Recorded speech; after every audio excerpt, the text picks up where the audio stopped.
What's going on YouTube? Welcome back to another Division video. Today we're going to be talking about my Tactician's Authority build for PvE. So let's go ahead and get into the build.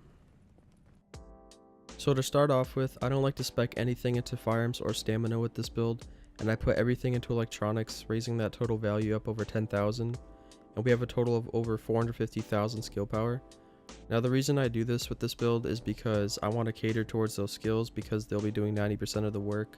So by stacking all the skill power, I basically make those skills more optimal because they'll be doing the majority of the work with the build. So that's the reason why we stack so much electronics and skill power.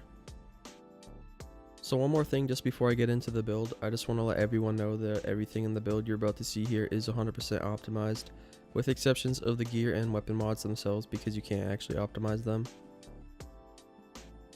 So for anybody who doesn't actually know what the set piece bonuses do with Tactician's Authority, I'm going to show you here right now. And I don't run the 6-piece, as you can see. I don't use the backpack because I find certain high-end backpacks, which I'll show you later in the video, are much more beneficial to use. So for the 2-piece bonus, you get an additional 15% skill haste. For the 3-piece bonus, you get an additional 10% skill power. For the 4-piece bonus, every bullet you hit enemies with adds 1% bonus skill power. Every bullet your deployed skills hit enemies with adds 0.2% bonus skill power. So if you were to use a turret, the turret could basically help build up stacks. And then skill power bonus max is 30%, bonus is consumed on skill use. And then for the 5-piece bonus, you get an additional 5% skill haste and additional 5% skill power. And if you want to read this part right here, the 6-piece bonus, I don't recommend you use 6-piece with this build because it's just totally, wouldn't say worthless, but just impractical for you to try to achieve. So don't recommend it. But there's the set piece bonuses for Tacticians. So getting into the weapons now. For my main weapon, I like to use the lightweight M4. This is a 256 gear score item, 100% optimized to 286. Now the reason I like to use the lightweight M4 is because it's all around a solid assault rifle. And also for anybody who doesn't know, all assault rifles come with built-in enemy armor damage. And when they're 100% optimized, you'll have 24% of it, which is crucial to have in PvE. And if you can't get your hands on a good lightweight M4, I would recommend a LVOAC, but no matter what, you want to run an assault rifle. So getting into the talents now. For the first talent, we have Talented. So killing a target with this weapon increases skill power by 15% for 20 seconds. The effect does not stack, and killing a new target refreshes the timer. So basically every time we get a kill with this weapon, we bump up our total skill power, therefore increasing the output damage of our skills. For the second talent, we run Competent. So weapon damage is increased by 10% for 15 seconds after using a skill. And for the third talent, we run Determine. So killing a target reduces all skill cooldowns by 7.5%. So basically these 3 talents just go hand in hand to help keep your skill and weapon damage as optimal as possible. So I highly recommend you run these on a 256 plus gear score item, preferably an assault rifle. So getting into the weapon mods on my lightweight M4 now. For the optic, I like to run a VX scope a 12 times with headshot damage, accuracy, and optimal range. For the magazine, I run an extended mag with magazine size, reload speed, and rate of fire. For the underbarrel, I run an angled grip red with stability, optimal range, and reload speed. And for the muzzle, I run an Omega rifle suppressor with headshot damage, stability, and accuracy. Now the reason you do not see any critical hit damage or chance on this is because we don't want any of it. We simply want as much accuracy and stability and optimal range as possible, because this build does damage via enemy armor damage and damage to elites. So we don't stack enough critical hit damage or critical hit chance to make it worthwhile to run any weapon mods that increase those values. So you want to go with all values like this to help your accuracy, your stability, and your optimal range as much as possible. And also you want to stack headshot damage like we do with the VX scope and the Omega suppressor, because headshot damage is a lot more valuable to have in PvE. Actually, it is more valuable to have no matter what you're doing. However, in PvE it's easy to hit headshots, so you just don't want to stack any critical hit chance or damage with these mods. So that's why we have none of it on it. So moving on to the secondary now, I run this custom P416G3.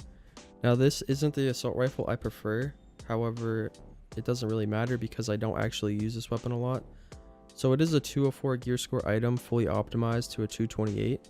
And as you can see here, it is an assault rifle with built-in enemy armor damage. So the reason I have this assault rifle is basically because it's my support assault rifle that I'll pull out and hold in my hands when I deploy my skills. So getting into the weapon talents now on this weapon, I run destructive for the first talent, so armor destruction value is increased by 15% when using this weapon. For the second talent, I run ferocious, so damage against elites and named enemies is increased by 10%. And for the third talent, I run predatory, so killing a target regenerates 35% of health over 20 seconds. Just make sure that predatory is in the third weapon talent slot on a 204. If you find it too hard to grind for these weapon talent slots in this order, you could grind for a 182 gear score item, and then any of these talents could be in any of the slots. So basically, the reason why I run destructive and ferocious is because they're extremely good for PvE, so I highly recommend running them. And basically, when I deploy a skill, if I'm holding this weapon in my hands, the skill will benefit from destructive and ferocious. So that is an extra 15% enemy armor damage and an extra 10% damage to elites as long as I'm fighting an elite or a named enemy. So with this weapon in my hands, the skills are significantly more powerful, especially in things like legendary missions or just regular challenging missions, no matter what you're doing. As long as you're fighting an elite, you'll benefit from ferocious and destructive. As long as you're not fighting a red bar, you'll benefit from destructive. So I highly recommend running a support assault rifle.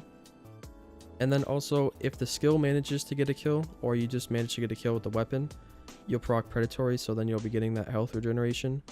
And I recommend it on an assault rifle and not any other type of weapon because you are also benefiting from this 24% built-in enemy armor damage, which comes with all assault rifles. So highly recommend using an assault rifle even as the support, because you're just stacking that enemy armor damage, you're getting that damage to elites, and then when you get the kill or your skill get the kill, because your skills will be getting kills, plenty of them, you'll be getting predatory, so you're getting that health regeneration back. So highly recommend running a 204 gear score item with those 3 talents on it, and just make sure it's an assault rifle. So moving on to the sidearm now, I just run this double barrel sawed off. Now it's not too crucial what you run here because you're not going to be using your sidearm a lot anyways. However, I do like a double barrel sawed off because just like with strikers, every shot with this does build up 8 stacks with tacticians, and also it does have 3 weapon talents on it, and it's just really good for close range because it is a shotgun and it has a ton of stagger. So for the talents, I just run competent, talented, and predatory. So you already know what those talents do because I just showed them. So basically just a nice weapon to pull out in case an enemy gets close or something like that. However, it's not too crucial what you run here for your secondary. So now moving on to the gear, we'll start off with the chest piece. So we have the main world electronics. The majors are enemy armor damage and skill haste, and the minor is ammo capacity. And then for the mods, we have 2 electronics mods with 3% skill haste. And now just keep in mind, you want to have at least 2 mods with skill haste on this build to hit that 50% skill haste cap.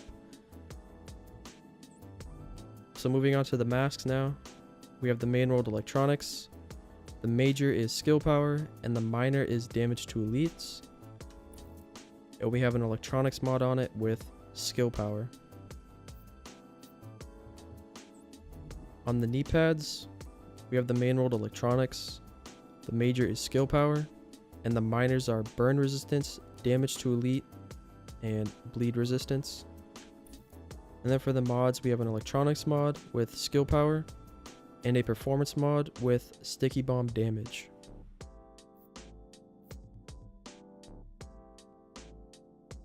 Moving on to the backpack. Now I run an inventive backpack. I'll talk more about this in a minute. So for the main, we have it rolled electronics. For the major, we have skill power, and for the minor, we have ammo capacity. And for the mods, we have an electronics mod with skill power, and we have 2 performance mods, both with sticky bomb explosion radius.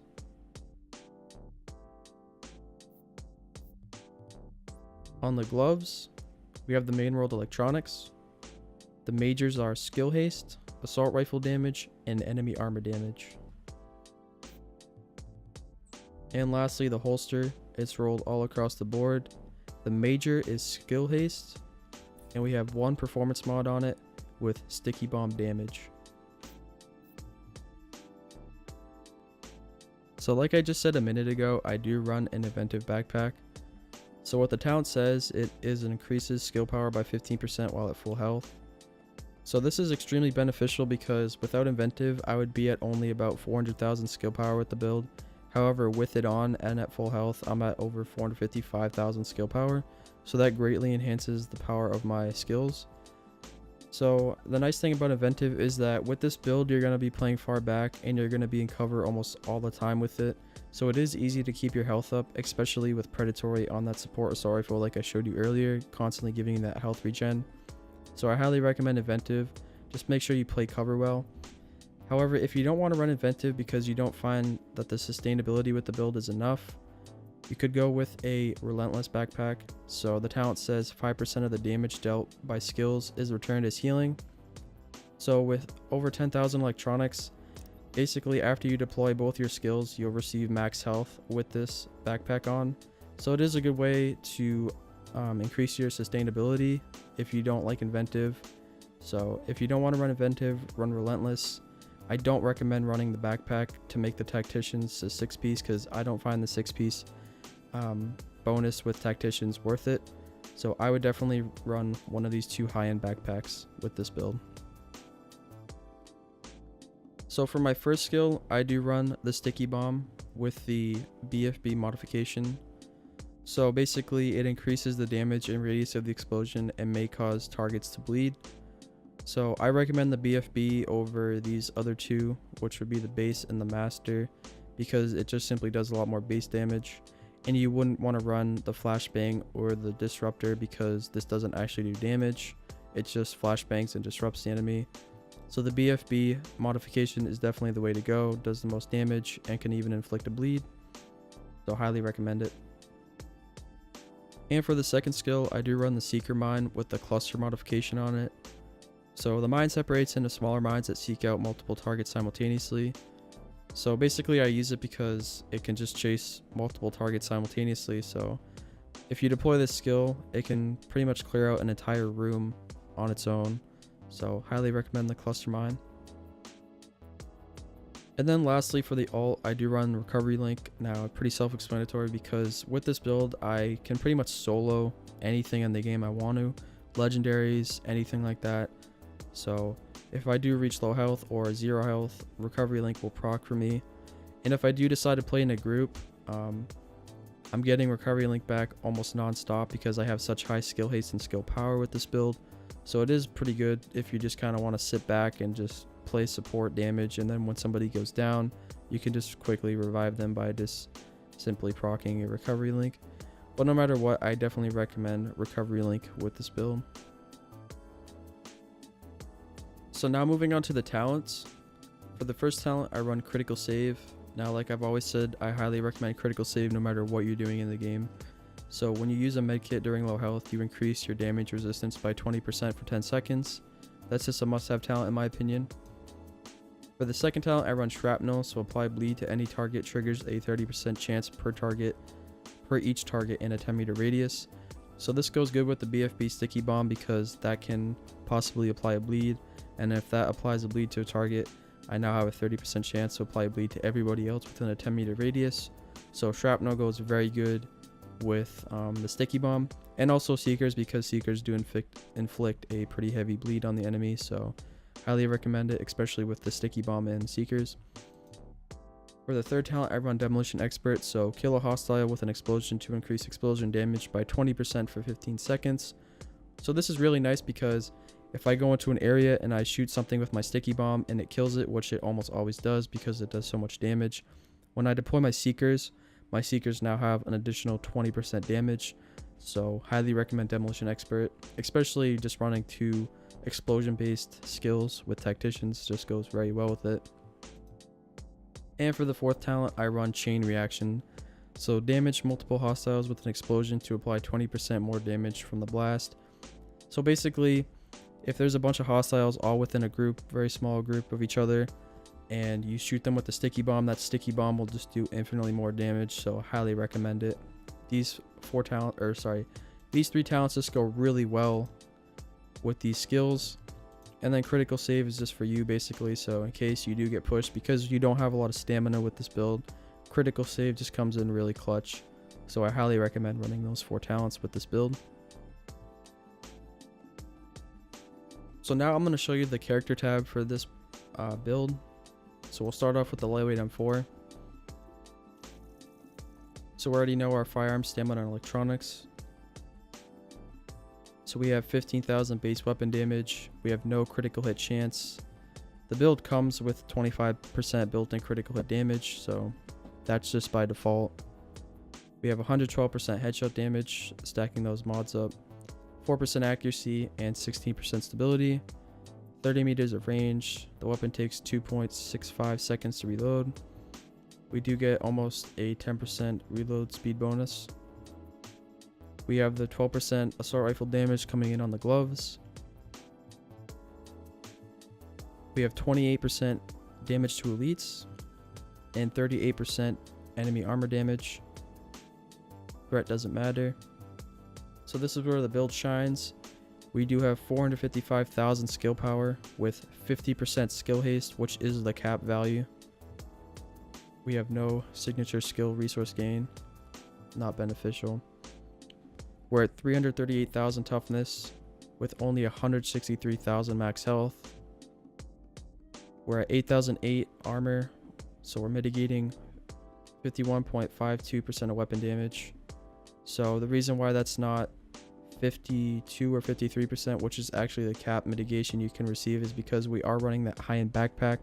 So if that was a classified item, I would have slightly more mitigation there. 8,000, a little over 8,000 health regen per second.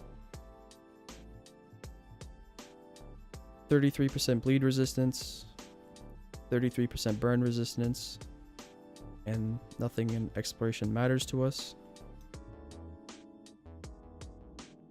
So now moving on to the custom P416G3. Holding that weapon, I'm just going to show the weapon stats because that's all that really matters. Actually, I'll show some more actually. So the weapon only does just under 12,000 base weapon damage. Again, no critical hit chance. That built-in 25% critical hit damage, 111% headshot damage, 4% accuracy, 16% stability, 28 meters of range, and a 2.52 second reload time on it with a 9% reload speed bonus. And then obviously we get that 12% assault rifle damage built in. And then scrolling down, so holding this weapon now, we are up to 38% damage to elites and 53% enemy armor damage. So this is the main way we do damage with the PvE build. So this is why I highly recommend running this 204 gear score assault rifle, because we're just getting a ton more enemy armor damage and quite a bit more damage to elites. So just goes good with the build. So that's going to do it for the custom P416G3. So that is going to do it for the build. That's my 5-piece Tactician's Authority with an inventive backpack, running a lightweight M4 as my main weapon and a custom P416G3 as a secondary with a double barrel sawed-off as a sidearm. So now I'm going to switch over to some gameplay on World Tier 5 just to show you how good the build really is. So yeah.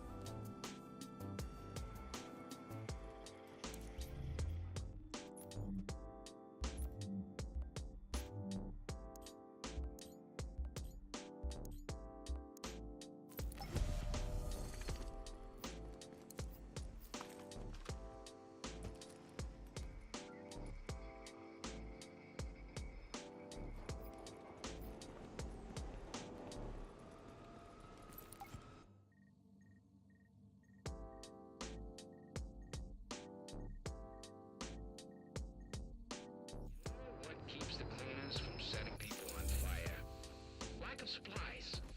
So why don't you go take care of their newest supply dump? You might even save a few